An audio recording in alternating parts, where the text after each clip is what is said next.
Hey everybody, we're back in the shop this morning. We're working on this overdrive now.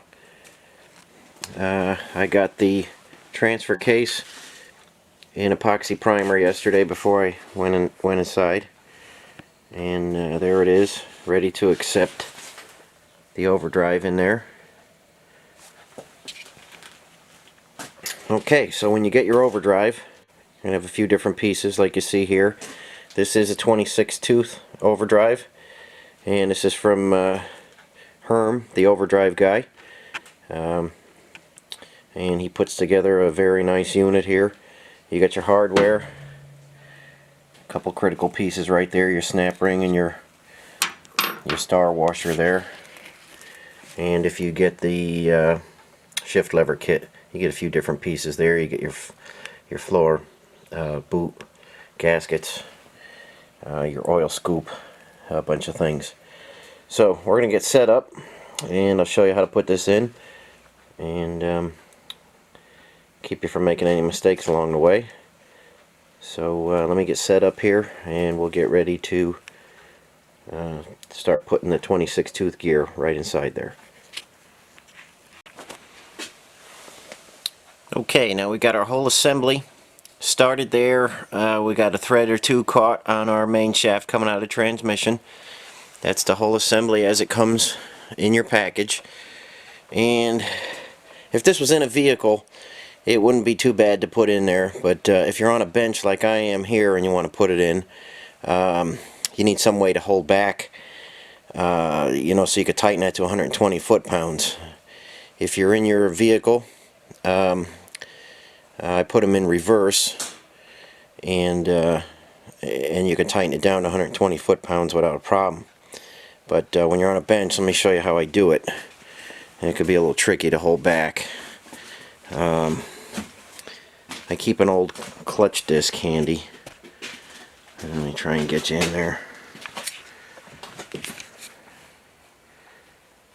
Okay, I keep an old clutch disc handy. I put that on the input shaft, and I got an old milling machine vise, real heavy one, just kind of gripping onto the clutch and sitting on a table there. And that allows you to put that torque you need on that nut while it's on the bench. You know, much easier when they're in the vehicle, but we have this one on the bench and we're doing it carefully, and I just wanted to show you a way how you can hold back on that without causing too much trouble. Allows you to tighten that without, you know, chasing all over the bench, you know, because once you start getting it too tight, you know, that's going to start spinning on you. So you got to hold back on it somehow when you're on the bench, and that's just how I do it. Okay, let me get the camera set up, and we'll continue on with this.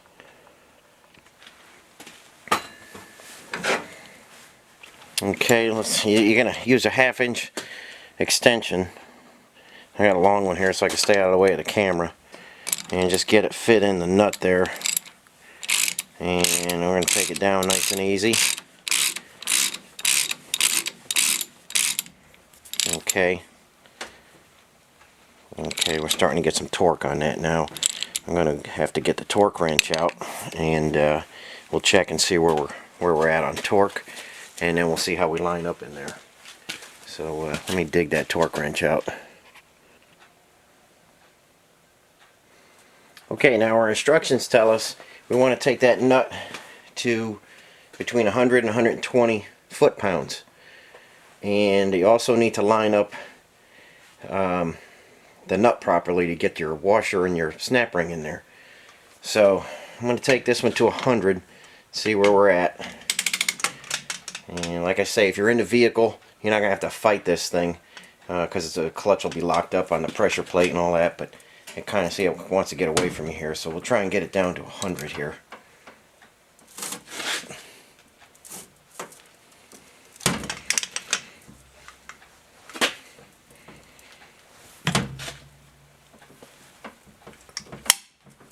Okay, that's 100 foot-pounds right there.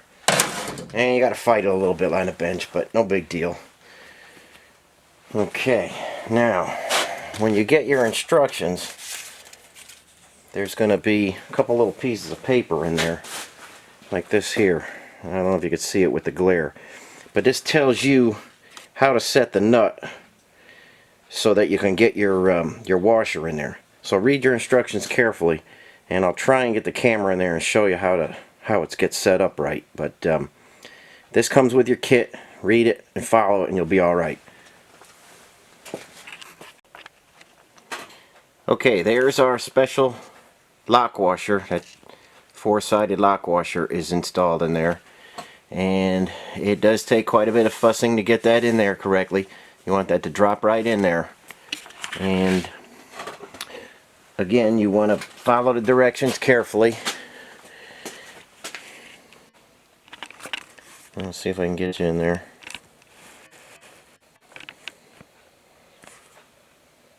Kind of hard to see, but on your main nut there you have 8 sides, and one of those sides has to be lined up. One of the points has to be lined up with a recess where the lock washer goes in. So don't loosen the nut, just keep tweaking it and tighten it. That's why we started at 100 and we got to around 125 by tightening it to the next point to line up.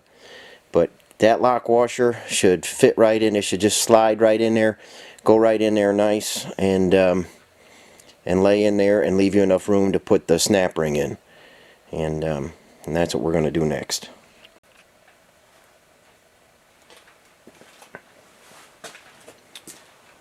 Okay, here's our snap ring, and you don't want to over compress this.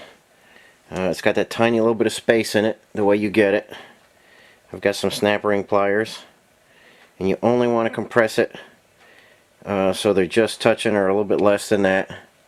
You don't want to overdo that. You don't want them to go by each other or lose its spring. Okay, and then there's a groove in there, and you're going to work this in there by your gears, and you're going to seat it in the groove just like so. I'll try and move the camera around and give you a shot of that, what it looks like in there. You need to make sure that that snap ring is sitting in the groove perfectly, and if it's not, everything's going to work loose and everything's going to go to hell. Take your time, make sure that lock washer is in correctly, make sure that snap ring is in correctly. Very critical. So let me move the camera around, I'll give you a shot of the inside. Okay, I'm going to try and get a light in there. I don't know if you can see. Kind of tricky, but we've got our lock washer in there, and we've got that snap ring in there. See that snap ring in there? Make sure that's in the groove. And your lock washer is in there, and that snap ring can't come out now, and that lock washer can't come out. And if you look, you see at the top, look at the top of the snap ring, it's spread apart just the right amount. It should be right there. Okay, so that expanded all the way. We didn't over compress it putting it in, and it's in the groove. Everything's tightened down properly, so we are ready to move on to the next step. Okay, so that's probably your most critical stuff right there. Make sure that everything is torqued properly, lock washer's in there good, snap ring's in there good. If you can do that and you get that just right, you're home free. Okay, let me get the camera set up again, and we'll keep moving on. Okay, the next thing you want to do when you get to this point is check out for your stick out length here. So what I do is I lay a scale across here, and I take my calipers and I get a dimension to the face, from this face to the face of your case there. Okay, and then I deduct the width of my scale. I think you can see that. Okay, and then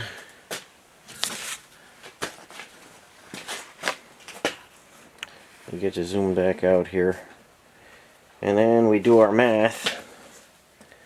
I don't know if you can see that. We had 1 inch 707. Our scale was 1 inch 30 thousandths, and that gives us a 677 stick out. And you usually hit that right on the money. And when you get your instructions, there's going to be an area there, right in this area, that tells you. It's hard to see there, but it says the planetary hub should only protrude 677 from the transfer case. And we're right there. So it's just something you need to check. If you are way over that, your overdrive's not going to work.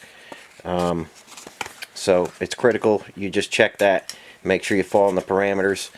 I've never had one that didn't fall in the parameters, but I've heard of some guys that have had some trouble, and you know, it need to be taken care of. So don't go any further if it doesn't fall right on the money. So check that, make sure you got it right, and then move on from there.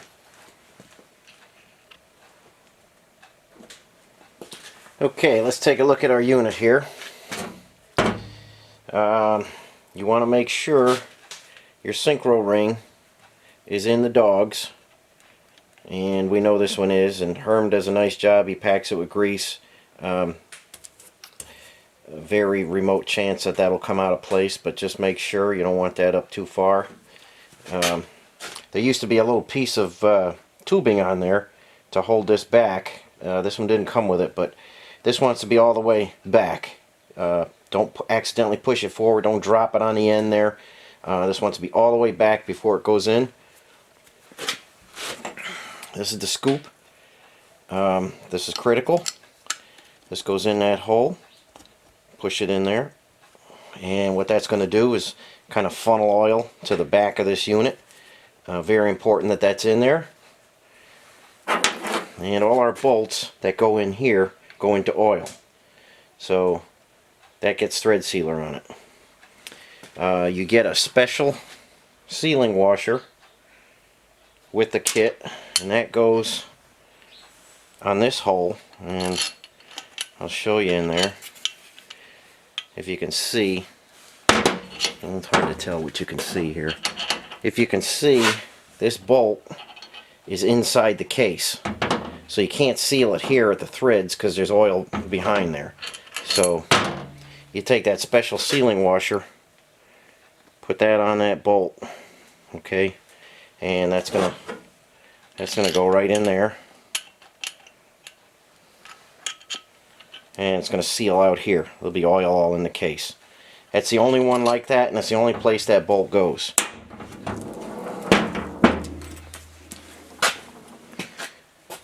Okay,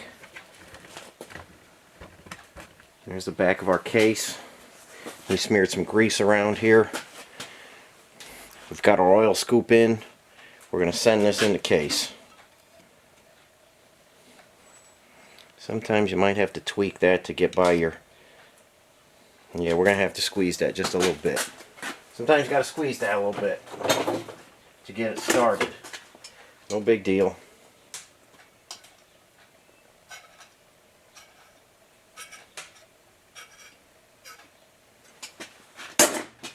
That should do it. Okay, and right in it goes. We took our gasket and we dabbed it with some sealant so that it would stick there. And we're just kind of fussing around with the emergency brake, tweaking that thing a little bit. And we're going to get that to slide in if we can. Don't force it, you got to get it lined up just right.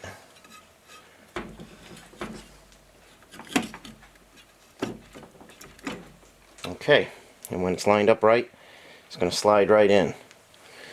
We're going to take our first bolt, and this is the one with the sealing washer, and we're going to get that one started right in that hole to hold the case. Okay.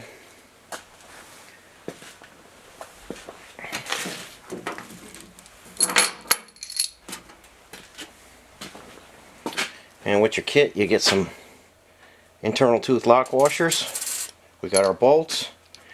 We got our bolt sealer here that we've been using the whole time through, rebuilding everything. And we're going to put a little bit on the threads.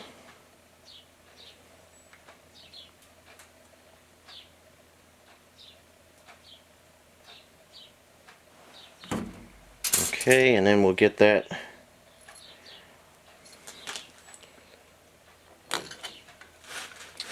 one started.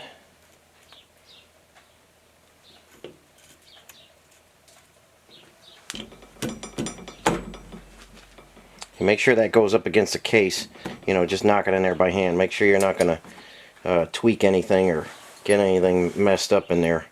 Make sure it can go up against the case freely.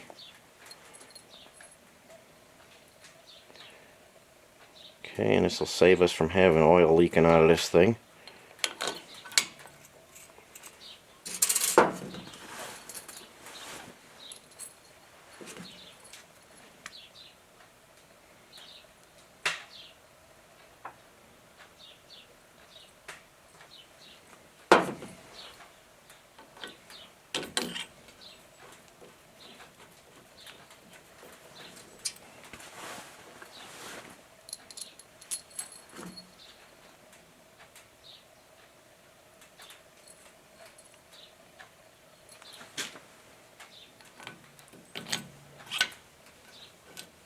Okay, there's all our bolts.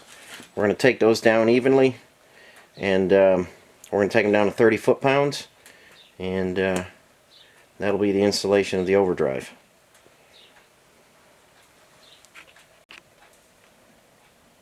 Okay, I've got the transmission sideways. Overdrive is on fully. This is the kit you get for your shifter. I think you can see this one. You can see this one's drilled kind of screwed up. The angle. I think you can see that.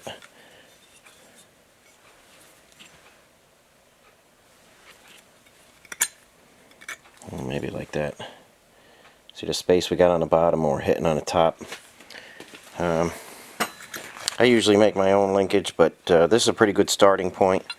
Like I say, this one's just a little mangled up. So you're going to get your spacers, and they're going to space this up. And you get one there,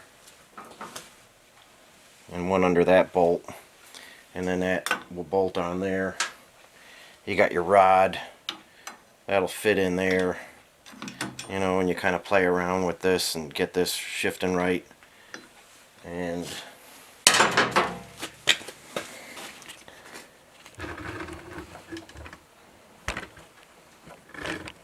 then on this end, you got this kind of arrangement that goes down in there.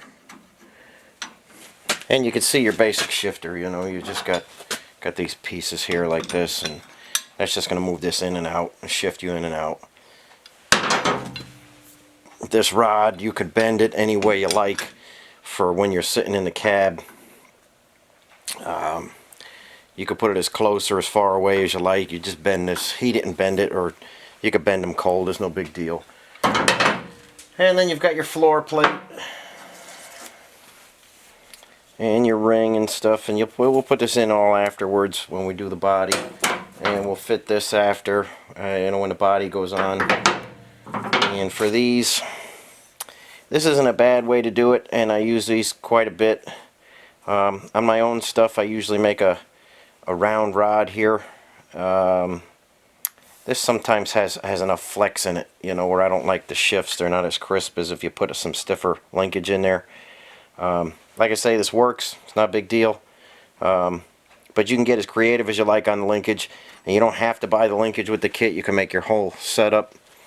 But the overdrives are wonderful, and you can do whatever you like on the linkage. You can make your own, you can buy the kit, whatever you want to do. And again, these are from ATV Manufacturing. That's Herm Tilford. He's out in Brush Prairie, Washington. And He's known as Herm the Overdrive guy. You probably heard of him if you've researched Willys Overdrives. Very nice unit. It's the only one I use in my restorations and on my own stuff. So if you're in the market for one, this is the one. This is the best one. This is the one that I like out there. So that's the installation for now. And when we go to finish paint this, we'll mask this off, and we won't paint this black. We'll leave that like that. We'll throw a clear coat over that in the end. This is just the epoxy primer. When this goes in the chassis, we'll give it the finished black paint along with everything else. So transmission, transfer case, overdrive, it's all finished. We've got some springs coming in for the shift levers. I've got to get the shift levers cleaned up and put in there. And we're going to put that overdrive linkage in a little bit later, once it's sitting in the chassis. And that's about it. That's, I think, everything we need to do on this. And we're going to get going on the front and rear end. I still got to clean those out. They're still got a little bit of sand in them. But that's going to be next time. You can see them over there. They're just waiting for me. We'll get those flushed out. We'll get some epoxy primer on those. And we've got to change every single bearing in there. Every seal, everything. We're just basically starting with the bare case and the hard parts. We got the ring and pinion and the carrier. That's good. All the bearings are getting changed. Pinion bearings, carrier bearings, axle bearings in the rear, all your kingpin bearings in the front. Everything's happening there. So that's going to be next time.